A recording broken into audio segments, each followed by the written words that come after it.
Let me first introduce our different panelists that we have with us this morning to speak.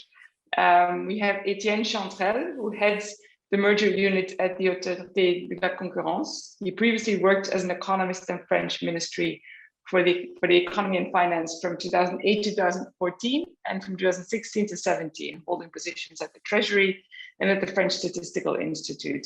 And he was an advisor to the Minister for Economy from 2014 to 2016, where he then in charge of competition and structural reforms in France. We have also with us Fabian Pape. Fabian Pape heads the German and the European Merger Control Unit within the General Policies Division of the Bundeskartellamt, a lawyer by background and has previously served in different units of the Bundeskartellamt. Also with us this morning is Kelig Dupuis. She's the head of Competition and Consumers Legal Department from Essilor International. She joined Essilor in 2015 and led, among others, the successful combination between Essilor and Luxottica. And she's also an associate professor at the University of Rennes. And finally, we have also Gönenç Gürkaynak with us, founding partner and managing partner of Kelig, Attorneys at Law, an 87-member firm in Istanbul, Turkey. Before joining Kelig in 2005, he worked at Istanbul, New York, and Brussels, and obviously an expert in competition and regulatory law. With that, and I think we'll maybe come back to remedies, especially in the second part, I'll ask Gönenç maybe to comment on the emerging markets and what we're seeing there. One key element, and I think companies will have noticed, practitioners will have noticed, those emerging jurisdictions tend to wait for and look at the outcome in other jurisdictions, which is particularly challenging for timetable. It is also challenging to have remedy negotiations. Maybe I'll ask you to comment on that as a start point, to give us a bit of the lay of the land. What are you experiencing in terms of the impact on timetables? Sure thing. Thank you, Ingrid. When I'm making my remarks, I won't be only talking about the Turkish jurisdiction. I'm giving that disclaimer because some of the things that I will be saying will be observations that I've had in other emerging markets as well. And some of them won't actually be true for Turkey, but it's a general emerging market trend. The first point is what you have raised, which is unfortunately also becoming more and more true with the Turkish jurisdiction. And that is the tendency to wait for the, especially the European Commission or the CMA or the Bundeskartellamt or the French authority or sometimes the FTC. To understand if this is going to be a big issue of that year in the antitrust world or not.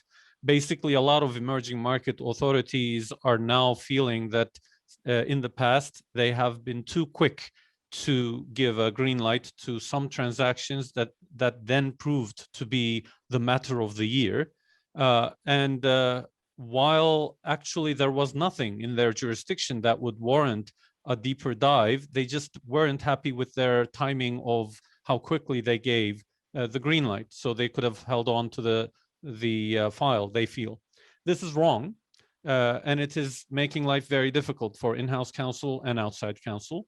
And it is feeding a perpetual a balance as well, where no emerging market is taking itself off of the list of jurisdictions where the transaction is filed. So you're waiting with a full list of very many jurisdictions, and then when a locomotive jurisdiction gives a green light, then suddenly you start seeing those blinking in your radar screen vanishing one after another. This is quite inefficient, obviously. More dangerous than this is not correct for the Turkish jurisdiction, but I have observed this in some other emerging markets, is that sometimes they import issues from other jurisdictions that aren't correct for their own jurisdiction. So because a locomotive country or antitrust regime that is recognized as being very sophisticated is looking into a particular matter, which is warranted with the dynamics of the market in that particular jurisdiction, suddenly some other emerging market agencies also start asking questions about these, where it is quite obvious prima facie that there is no theory of harm in their jurisdiction about that thing, which is very inefficient, and that makes life difficult on different levels as well, because then there is an unwarranted anxiety with the clients as to whether the case is not represented appropriately to that particular jurisdiction. The explanations themselves may be confusing for that agency, so they may duplicate as you go into a spiral of RFIs.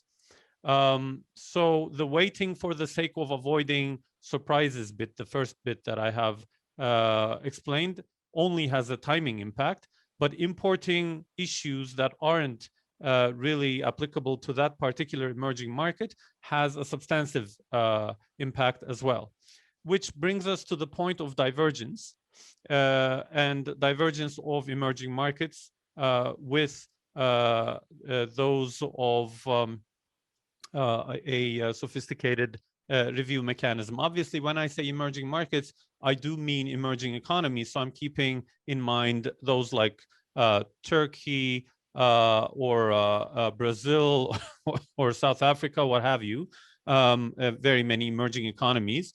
But I do not mean to say that their antitrust regime is nascent or that it is primitive. Actually, some of them have an emerging economy in one sense, but they have a very, very sophisticated antitrust authority. But this I would actually include China in as well. While there are very many mistakes that I don't like about the conduct of MOFCOM, ultimately, it is quite a sophisticated authority that is making heavy inroads into how antitrust thought is being formulated at the moment. And while the Chinese economy is quite large, it is an emerging economy in the sense of liberalization.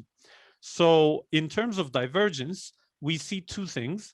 One, we see that on points of terminology and fundamental concepts, sometimes there is divergence. This is awful. So you have basically the same type of definition of control in that, for example, I'm giving the example of terminology of control in that particular emerging regime as the EC defines control. And yet the emerging markets competition authority comes back saying, I don't see how this is a switch to a joint control, or show to me more about why there's a change in control. I don't see the concentrative element in here. Or you would see a discussion on full functionality where it is already settled in very many jurisdictions. This is inefficient, and that should be avoided, and there is work to be done in the global scene, I think, to make sure that to the extent the underpinnings of these terminologies are the same, the outcome should be quickly the same. On points of substantive analysis, however, these things will happen and can happen. Kelig is quite experienced as far as the Turkish jurisdiction is concerned. On the Essilor Luxottica, we had a joint journey together with her where the matter was handled in the EU, and still the Turkish Competition Authority was explaining openly the differences between the Turkish market and the markets in the EU according to their perception, and why they are still not satisfied with what is done in the EU, and they have been asking for things exceeding what is provided in the EU. Those you would agree or not agree with it, but at least it belongs to the substantive analysis. So this I wouldn't call wrong or right. Obviously, these are sovereign states with their own agencies, so these things will happen. But if they are going to happen, the authorities should be transparent about a few things. One, timing issues. They should recognize the fact that timing is quite important, and the more they become a hold-up jurisdiction, the more they're actually risking collapsing a transaction, because typically that jurisdiction would not have been factored in as a possible hold-up jurisdiction. So as they articulate theories of harm that aren't repeated by some of the major jurisdictions, they should pick up their pace, and they should make things more transparent as to how things can be handled. And also, they should make sure that they're consistent One other thing is that they should explain the differences in their perception that warrant this kind of a different treatment. So it shouldn't look arbitrary, basically. This could also be a difference in perception on the prime objectives of competition law in emerging markets, by the way. More and more emerging market competition authorities are starting to believe, and I'm not putting a negative connotation on it, I'm just objectively reporting, that their perception of the prime objective of competition law should be different from those agencies and practitioners practicing in more mature markets. So they would be going after different industrial policy goals, national security matters, protection of small businesses, even fostering employment, or fighting the effects of long-standing racism, for example, in the example of South Africa. So these things are obviously difficult to factor in. And they are so subjective, and in the traditional antitrust thought that we all have been bred in, these so do not belong to the welfare maximization function, that it is going to sucker punch any of us, basically, in some of these jurisdictions. And this should be recognized by those authorities, and these kinds of goals should be broadcasted very transparently and early in the process if it's going to come into gameplay. Sometimes you just have to scratch the surface constantly to understand what the issue is. Why are we not making way in this particular jurisdiction? And very late in the process, you find out that there's a whole different set of ideas that the competition authority was grappling with, and that's not really helpful. Obviously, these authorities can show reluctance in the remedies matters for similar reasons as well, and that should be transparently broadcasted as well. For example, some authorities of emerging markets are per se reluctant on adopting the consequences of a behavioral remedy that is given elsewhere. So you would go to them and say, this remedy, while it's not given to you, is given to a very credible authority like yourself elsewhere in the world, and its effects are going to mean that all of your worries are dealt with now. So here is my petition explaining the situation. Let us be on our way. And in the lightest form, the emerging market authority typically says, repeat the very same commitment officially to my file, which is inefficient and shouldn't happen. And in its more severe form, they start backing away from the efficiency of that behavioral remedy because they don't feel that they have the tools to monitor the efficiency of that behavioral remedy. Had it been structural, it would have been fine because I can understand it very easily from afar, but it's a behavioral thing. What happens if you stop doing it and that authority doesn't follow up on it? How am I going to follow up on it? And all these things. These are universal competition law problems that we are always dealing with. And these are not, observations that belong to one particular agency, but an overall tendency of emerging markets. The more they feel that some goals do not fit them, or the more they feel that they have to be on top of their game, or they have to be aggressive just to make their presence felt. That also happens sometimes.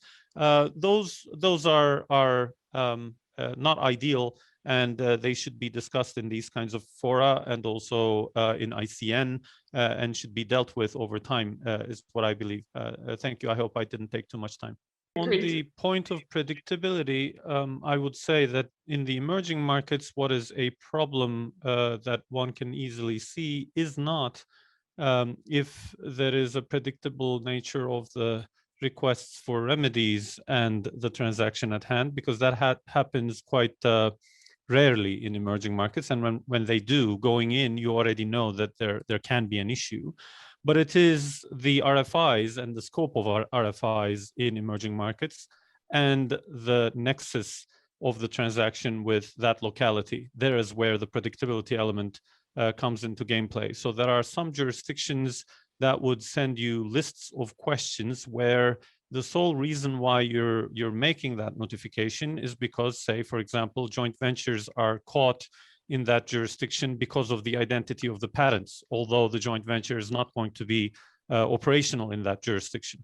So the assumption would be that, okay, because there's the structural link and the authority wants to know about the structural link, and the authority defines the structural link as effects in its own jurisdiction, thereby asserting jurisdiction over it, probably we're going to notify, and then it's going to be a smooth ride. Yet some authorities then hit you with question lists that contain market shares in global overlapping markets around the world and all that. This may be extremely burdensome depending on what the transaction at hand is, and it does not constitute anything that is warranted in terms of the nexus of the transaction with the locality at hand. I'm also responding to a question that I see that we have received, which touches a dear place in my heart. So overall, I would wrap up by saying that authorities around the world hopefully are going to define different codes for the depth and scope of RFIs, and curiosity questions hopefully will be eliminated as we proceed, recognizing that those questions are also taking a toll on transactions. Yeah, thanks very much, and let's all hope. I think that